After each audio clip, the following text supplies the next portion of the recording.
प्यारे विद्यार्थियों, आप सभी का स्वागत है। आज हम कक्षा 10 हिंदी क्षितिज भाग 2 के एक महत्वपूर्ण पाठ लखनवी अंदाज को पढ़ने वाले हैं। लखनवी अंदाज पाठ यशपाल द्वारा रचित है और यह एक व्यंग्य है। इसमें नई कहानी के लेखकों पर व्यंग्य किया है। नई कहानी, आप इसको नए से आज से न लें। नई कहानी एक आंदोलन है जिसमें बिना घटना और बिना तथ्य की ही कहानी लिखी गई, उसी पर व्यंग्य किया गया है यहाँ इस पाठ में लखनवी अंदाज में। यहाँ लेखक यशपाल ने कहा है कि बिना घटना के और बिना कथानक के कहानी कैसे लिखी जा सकती है। इस पाठ को हम पूरा पढ़ेंगे, इसके बाद हम वापस से नई कहानी की बात करेंगे। मुफस्सिल की पैसेंजर ट्रेन चल पड़ने की उतावली में फुंकार रही थी। मुफस्सिल का अर्थ है जो केंद्रीय नगर है उसके आसपास का स्थान, वो मुफस्सिल कहलाता है। एक ट्रेन जाने वाली थी। आराम से सेकंड क्लास के, अब लेखक अपने खुद के बारे में बता रहे हैं, आराम से सेकंड क्लास में जाने के लिए दाम अधिक लगते हैं। दूर तो जाना नहीं था। भीड़ से बचकर एकांत में नई कहानी के संबंध में सोच सकने और खिड़की से प्राकृतिक दृश्य देख सकने के लिए टिकट सेकंड क्लास का ही ले लिया। लेखक ने कहा यहाँ पर कि सेकंड एक स्टेशन था और वहाँ से हम क्या कर रहे थे, मुझे कहीं जाना था, ज़्यादा दूर नहीं जाना था, लेकिन और ट्रेन चलने वाली थी और भीड़ से बचने के लिए एकांत में आराम से रहूँगा और भीड़ से बच जाऊँगा। नई कहानी के बारे में सोचता रहूँगा और खिड़की से प्राकृतिक दृश्य देखूंगा। उसमें ज़्यादा भीड़ नहीं रहेगी क्योंकि वो थोड़ा सा महंगा टिकट होता है, ज़्यादा दूर नहीं जाना था। फिर भी मैंने उसी टिकट को ले लिया कि वहाँ आराम से, ज़्यादा सेकंड क्लास में क्या होता है, 20 की श्रेणी होती है। ये बहुत ज़्यादा महंगी नहीं, लेकिन सेकंड नंबर पे आती है, फिर भी ये महंगी ही थी। तो लेखक ने इसी की टिकट लेकर उसमें चले गए और लेखक का अंदाज़ा क्या था कि यहाँ मैं अकेला आराम से बैठा रहूँगा। गाड़ी छूट रही थी, मतलब गाड़ी चलने वाली थी। सेकंड क्लास के एक छोटे डिब्बे को खाली समझकर जरा दौड़कर उसमें चढ़ गए। अनुमान के प्रतिकूल डिब्बा निर्जन नहीं था। लेखक ने सोचा था कि डिब्बा बिल्कुल खाली मिलेगा, लेकिन डिब्बा बिल्कुल निर्जन नहीं था। एक बर्थ पर लखनऊ की नवाबी नस्ल के एक सफ़ेद पोश यानी भद्र व्यक्ति, मतलब भला इंसान कह सकते, भला व्यक्ति, बहुत सुविधा से पालथी मारे बैठे थे, है ना। एक सीट पर पालथी मारे एक व्यक्ति बैठा था। लखनऊ की नवाबी नस्ल का है। लखनऊ के जो नवाब थे ना, नवाबों की तरह लग रहा था वो, उस तरह से कपड़े पहने हुए था। सामने 2 ताजे चिकने खीरे तौलिए पर रखे थे। डिब्बे में हमारे सहसा कूद जाने से सज्जन की आंखों में एकांत चिंतन में विघ्न का असंतोष दिखाई दिया। वो जो व्यक्ति बैठा था वो भी ये सोच रहा था कि इस डिब्बे में कोई नहीं आएगा दूसरा, लेकिन लेखक आ गए तो उनको भी असंतोष हुआ। उनको लगा कि मेरे चिंतन में विघ्न हो गया। मैं आराम से बैठा बैठा सोचता, कुछ भी करता, तो विघ्न आ गया उसमें। सोचा हो सकता है यह भी कहानी के लिए सूझ की चिंता में हो, खीरे जैसी अपदार्थ वस्तु का शौक करते देखे जाने के संकोच में हो। तो लेखक ने यहाँ कहा है कि वो व्यक्ति जो था ना, वो जो बैठा था, उसको वो भी संकोच में आ गया। और संकोच के लेखक ने 2 कारण बताए। एक कारण क्या बताया कि जो व्यक्ति वहाँ पे बैठा था, वो एक तो ये इसलिए कि वो सोचा था कि मैं अकेला रहूँगा, और दूसरा उसने क्या किया, संकोच का कारण क्या रहा कि खीरे रख रखे थे उसने पास में। तो एक तो खीरे रख रखे, खीरे कोई बहुत ज़्यादा अच्छी वस्तु तो होती नहीं है, सामान्य होती है, तो एक तो इसलिए वो संकोच में आ गई। दूसरा उनको लगा कि मैं, वो नवाब की तरह थे, उनको फर्स्ट क्लास का टिकट लेना था, सेकंड क्लास का टिकट लिया, इसलिए भी वो संकोच में आ गए थे। ये कहीं भी प्रश्न बने कि नवाब साहब की तरह जो व्यक्ति लग रहा था वो संकोच में क्यों आया लेखक के जाने के बाद, लेखक की ट्रेन में चढ़ने के बाद। नवाब साहब ने असंगति के लिए उत्साह नहीं दिखाया। हमने भी उनके सामने की बर्थ पर बैठकर आत्मसम्मान में आंखें चुरा ली। यानी जहाँ लेखक गए, लेकिन नवाब साहब ने उनकी तरफ कोई हाथ नहीं मिलाया, कोई नमस्ते नहीं किया, आराम से बैठे रहे। ठाली बैठे यानी खाली बैठे, कल्पना करते रहने की पुरानी आदत है। लेखक अपने बारे में बता रहा है कि खाली बैठता हूँ तो पुराना कल्पना करता हूँ, कि लेखक था, कहानियों के बारे में सोचता रहता था। नवाब साहब की असुविधा और संकोच के कारण का अनुमान करने लगा। लेखक सोचने लगा कि नवाब साहब को इसमें क्या असुविधा हो रही है और ये संकोच में क्यों आ रहे हैं। तो लेखक ने क्या सोचा, देखो, संभव है नवाब साहब ने बिल्कुल अकेले यात्रा कर सकने के कारण अनुमान में किफ़ायत के विचार से सेकंड क्लास का टिकट खरीद लिया था। किफ़ायत यानी बचत, है ना। तो लेखक, नवाब साहब मतलब फर्स्ट क्लास का टिकट खरीदने वाले थे वो, उस लायक थे, लेकिन सेकंड क्लास का टिकट खरीदा, इसलिए वो संकोच में हैं। अब लेखक सोच रहे हैं कि उन्होंने सोचा कि अकेले यात्रा कर लूँगा और किफ़ायत यानी थोड़ा सा खर्चा भी कम होगा, इसलिए उन्होंने सेकंड क्लास का टिकट खरीद लिया। और अब गवारा ना हो, अब उनको ये लग रहा है कि शहर का कोई सफ़ेद पोश यानी शहर का कोई भी एक भद्र व्यक्ति उन्हें मंझले दर्जे में सफ़र करता देखे, बीच वाले में यानी सेकंड क्लास में, फर्स्ट नहीं और थर्ड नहीं यानी बीच वाली सेकंड क्लास में सफ़र करता देखे, अकेले सफ़र का वक्त काटने के लिए ही खीरे खरीदेंगे और अब किसी सफ़ेद पोश के सामने खीरा कैसे खाए, ये लेखक सोचता है। हम कनखियों से नवाब साहब की ओर देख रहे थे, नवाब साहब की तरफ तिरछी नज़रों से देख रहे थे और ये पता चली गया कि वो संकोच में आने का लेखक ने क्या कारण दिया है पर, एक तो सेकंड क्लास का टिकट खरीदना और एक खीरे रखे होना, खीरे खाना। नवाब साहब कुछ देर गाड़ी की खिड़की से बाहर देखकर स्थिति पर गौर करते रहे। ओ, नवाब साहब ने सहसा हमें संबोधन किया, साहब आदाब अर्ज, जनाब खीरे का शौक फरमाएंगे। उन्होंने नमस्ते किया, आदाब अर्ज मतलब अभिवादन का तरीका, अभिवादन का एक ढंग है आदाब। और फिर उन्होंने कहा कि आप खीरे का शौक फरमाएंगे यानी खीरा खाएंगे क्या। नवाब साहब का सहसा भाव परिवर्तन अच्छा नहीं लगा, लेकिन अचानक नवाब साहब पहले तो बोल ही नहीं रहे थे और अचानक बोले और खीरे के लिए पूछ लिया, तो लेखक को थोड़ा सा अजीब सा लगा। भांप लिया, आप सराफत का गुमान बनाए रखने के लिए हमें मामूली लोगों की हरकत में लथेड़ लेना चाहते हैं। जनाब जवाब दिया, शुक्रिया, किबला शौक फरमाएँ। देखो लेखक ने सोचा कि अब ये नवाब साहब जो है ना, ये क्या हमें भी मामूली लोगों की उसमें लेना चाहते हैं, सामान्य लोगों के अंदर शामिल करना चाहते हैं। तो लेखक ने जवाब दे दिया कि आप ही शौक फरमाइए, मतलब आप ही खाइए, किबला शौक फरमाइए, आप ही ये खीरा खाइए। अब देखेंगे आगे। नवाब साहब ने फिर एक पल खिड़की से बाहर देखकर गौर किया और दृढ़ निश्चय से खीरों के नीचे रखा तौलिया झाड़कर सामने बिछा लिया। अब देखो नवाब साहब उन खीरों का क्या करने वाले हैं, खीरों के नीचे रखा तौलिया था वो झाड़कर सामने बिछा दिया। सीट के नीचे से लोटा उठाकर दोनों खीरों को खिड़की से बाहर धोया, तौलिए से पोंछ लिया, जेब से चाकू निकाला, दोनों खीरों के सिर काटे, उन्हें गोद कर झाग निकाला, फिर खीरों को बहुत एहतियात से छील कर फाँकों को करीने से तौलिए पर सजाते गए।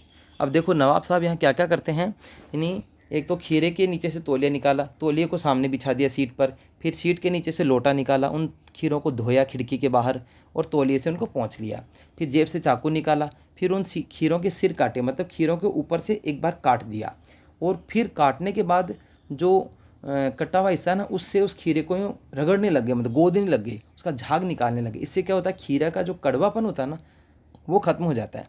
फिर खीरों को बहुत एहतियात से यानी बहुत ही सावधानी से उनको उस तौलिए पर सजाते गए, उनको बीच में से कटिंग कर दी, उनकी फाँकें काट ली और उनको सजा दिया।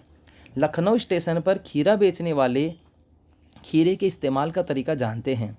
ग्राहक के लिए जीरा मिला नमक और पीसी हुई लाल मिर्च की पुड़िया भी हाजिर कर देते हैं। वहाँ लखनऊ में जो खीरा बेचने वाले थे ना, वो खीरा जब बेचते थे तो साथ में थोड़ा सा जीरा और काला नमक मिली हुई पुड़िया और एक लाल मिर्च की पुड़िया वो उसको दे देते थे, जिससे खीरे का टेस्ट बन जाए। नवाब साहब ने बहुत करीने से यानी बहुत सावधानी से खीरे की फाँकों पर जीरा मिला नमक और लाल मिर्च की सुर्खी बुरक दी, यानी लाल मिर्च की उसको बुरक दी मतलब छिड़क दिया। ऐसे अपनी चुटकी दोनों हाथ अंगुलियों में, हाथ अंगूठे और अंगुली के बीच में नमक लेते हैं ना अपन, उस तरह लिया नमक को, मिर्ची को, और उसमें बुरक दिया। उनकी प्रत्येक भावभंगिमा और जबड़ों के स्फुरण का मतलब होता है हिलना या फड़कना, स्पष्ट था कि उस प्रक्रिया में उनका मुख खीरे के रसास्वादन की कल्पना से प्लावित हो रहा था। नवाब साहब जो ये काम कर रहे थे ना, उनको लग रहा था कि जो खीरा है ना, मतलब ऐसा ये सब जो काम कर रहे थे, धो रहे थे, काट रहे थे, फाँके काट रहे थे नमक में, तो उनके मुंह से प्लावित यानी पानी आ रहा था। उनके खाने की कल्पना से, रसास्वादन की कल्पना कि मैं इसको किस तरह खाऊंगा भी, उससे उनके मुंह में पानी आने लग गया था। हम कनखियों से देखकर सोच रहे थे मियाँ रईस बनते हैं, लेकिन लोगों की नज़रों से बच सकने के ख्याल में अपनी असलियत पर उतर आए हैं, ऐसा लेखक उनके बारे में सोच रहे थे। नवाब साहब ने फिर एक बार हमारी ओर देख लिया, वल्ला शौक कीजिए, लखनऊ का बालम खीरा है। एक बार नवाब साहब ने ये कहा उनको कि आप है ना, ये जो खीरा है ये खाइए आप, और ये जो खीरा है ये लखनऊ का बालम खीरा है, यानी लखनऊ में खीरे की एक नस्ल है बालम खीरा, ये वो है। नमक मिर्च छिड़क दिए जाने से ताजे खीरे की पनियाती फांकें देखकर पानी मुंह में जरूर आ रहा था, लेकिन इनकार कर चुके थे। आत्मसम्मान निभाना ही उचित समझा। उत्तर दिया, शुक्रिया, इस वक्त तलब महसूस नहीं हो रही, मैदा भी ज़रा कमज़ोर है, किबला शौक फरमाएं। देखो यहाँ पर जो खीरा था, खीरे की जो फांके थी उस पर हल्का हल्का सा पानी आ गया था, उसको पनियाती कह रहे हैं, पनियाती फांकें। पानी आ रहा था, लेखक के मुंह में पानी आ रहा था, लेखक को अच्छा लग रहा था खीरा खा लूँ मैं, लेकिन मना कर चुके थे। तो उनको कहा, नवाब साहब जो थे उनको कहा, उन्होंने क्या कहा कि नहीं भाई, मुझे अच्छा नहीं लग रहा, मुझे इच्छा नहीं है, इसकी तलब महसूस नहीं हो रही है, और ये मेरा मैदा, मैदा मतलब पेट, पेट भी कमज़ोर है, ज़रा पेट भी ख़राब है, किबला शौक फरमाइए, आप ही शौक फरमाइए, ऐसा वो कहते हैं। अब देखो, नवाब साहब ने सतृष्ण आंखों से नमक मिर्च के संयोग से चमकती खीरे की फांकों की ओर देखा। खिड़की के बाहर देखकर दीर्घ निश्वास लिया। खीरे की एक फांक उठाकर होठों तक ले गई, फांक को सूंघा, स्वाद के आनंद में पलकें मूंद गई। मुंह में भर आए पानी का घूंट गले से उतर गया। तब नवाब साहब ने फांक को खिड़की से बाहर छोड़ दिया। देखो कितना एक अलग तरीके का काम नवाब साहब खिड़की इतना सारा करते हैं, और खीरे की फांक को अपने पास में लाते हैं, नाक के पास लाते हैं, उसको सूंघते हैं और फिर खिड़की से बाहर फेंक देते हैं। अपने बिल्कुल विश्वास नहीं करेंगे, हम लोग ही सोचते हैं कि खीरा अगर काटा इतना सब किया तो उसको खाएंगी, लेकिन उन्होंने खाया नहीं, उनको सीधा ही क्या किया, उसने सूंघा और खिड़की से बाहर फेंक दिया। नवाब साहब खीरे की फांकों को नाक के पास ले जाकर वासना से रसास्वादन कर खिड़की के बाहर फेंकते गए। नवाब साहब ने खीरे की सब फांकों को खिड़की के बाहर फेंककर तौलिए से हाथ और होठ पोंछ लिए। देखो, तौलिए से हाथ भी पोंछे और होठ भी पोंछे, और गर्व से गुलाबी आंखों से हमारी ओर देख लिया। तो देखो, मतलब लेखक उनको, लेखक की तरफ देख रहे थे, ठीक है, मानो कह रहे हो यह है खानदानी रईसों का तरीका, ऐसा लेखक सोचते हैं। नवाब साहब खीरे की तैयारी और इस्तेमाल से थककर लेट गए। हमें तस्लीम यानी सम्मान में सिर खम कर लेना पड़ा। यह है खानदानी तहजीब, तहजीब मीन शिष्टता, खानदानी तहजीब, और यह खानदानी तहजीब है ना, ऐसा वो सोच रहे हैं लेखक। नफासत का मतलब होता है स्वच्छता, और नजाकत यानी कोमल। देखो, लेखक ने सोचा कि नवाब साहब तो लेट गए, लेकिन लेखक सोचते हैं देखो, ये खानदानी, ये शिष्टता है, और ये ही स्वच्छता है, और ये कोमलता भी है। हम गौर कर रहे थे खीरा इस्तेमाल करने के इस तरीके को खीरे की सुगंध और स्वाद की कल्पना से संतुष्ट होने का सूक्ष्म, नफीस यानी बढ़िया, और एब्स्ट्रैक्ट यानी अमूर्त तरीका कहा जा सकता है। खीरे को इस्तेमाल करने का कैसा तरीका था, मतलब कि सुगंध ली, स्वाद महसूस किया, लेकिन खीरे को खाया नहीं। परंतु क्या ऐसे तरीके से उदर की तृप्ति हो सकती है? क्या इस तरीके से पेट भर सकता है क्या? नवाब साहब की ओर से भरे पेट के ऊंचे डकार का शब्द सुनाई दिया। अब देखो, यहाँ पर नवाब साहब डकार भी ले रहे हैं, और नवाब साहब ने हमारी ओर देखकर कह दिया, खीरा कहा, क्या कहा, देखो, खीरा लजीज होता है, लजीज यानी स्वादिष्ट होता है, लजीज होता है यानी स्वादिष्ट होता है, लेकिन क्या है, पर होता है शकील। शकील का मतलब क्या हुआ, जो आसानी से पचे नहीं, जो पचे नहीं आसानी से, है ना। खीरा स्वादिष्ट तो होता है, लेकिन आसानी से पचता नहीं है, नामुराद मैदे पर बोझ डाल देता है। यानी क्या करता है ये, मैदे पर यानी पेट को भारी कर देता है ना। इसलिए हमने खीरे का सुगंध ली, स्वाद महसूस किया, लेकिन खाया नहीं इसको, ठीक है।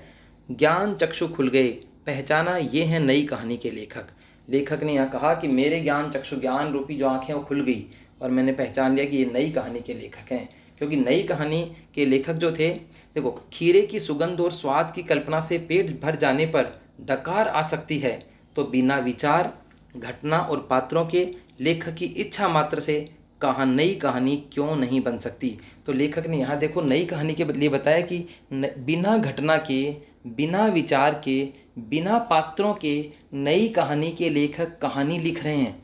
किस प्रकार, जिस प्रकार ये जो नवाब साहब हैं, ये बिना खीरा खाए ही उसका स्वाद महसूस कर रहे हैं, और साथ में डकार भी ले रहे हैं, जैसे उन्होंने खीरा खाया हो।